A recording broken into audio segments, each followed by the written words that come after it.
though he was in the form of God.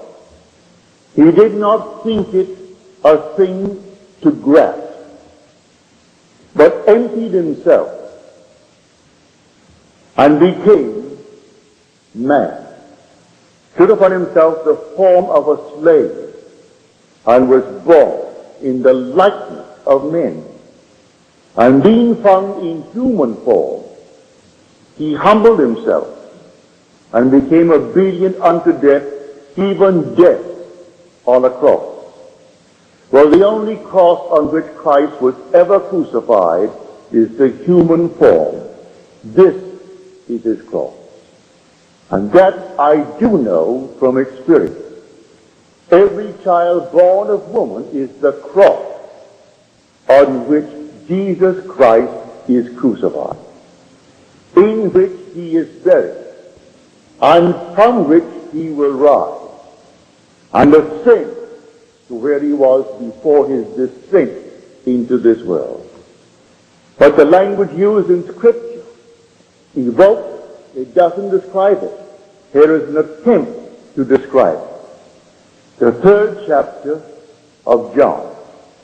He is now discussing with one of the Sanhedrin.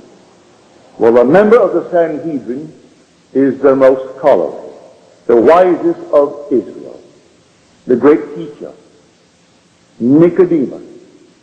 He explains to Nicodemus that a man must be born again. Now, this is not reincarnation. It has nothing to do with reincarnation. You are now individualized, and you tend forever and forever towards ever greater individualization.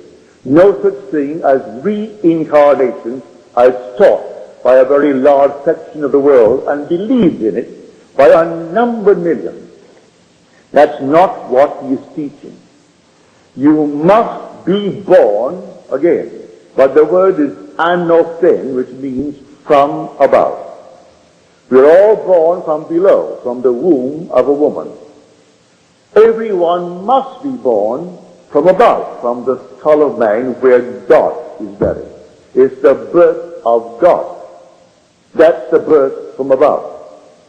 Now he said, no one ascends into heaven but he who descended.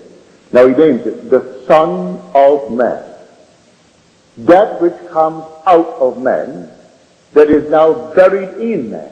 It cannot ascend unless it first descended. It descended into man. When you spank the little child and it breathes, that's the breath of God, which is God himself in that child. For the word breath and the word spirit are one in both Hebrew and Greek. And he breathed into them, and they became living beings. But we are destined to be not only living beings, like automatons, we are destined to be life-giving spirits. For as the Father has life in himself, so he is given to the Son to have life in himself. By this act of the crucifixion, crucified on this body, I will then rise, and you will rise to exaltation to the Father. Not to see him as something other than yourself, but to be the Father. And you too will be able to say, I and the Father are one. Our descent into division and our resurrection into unity.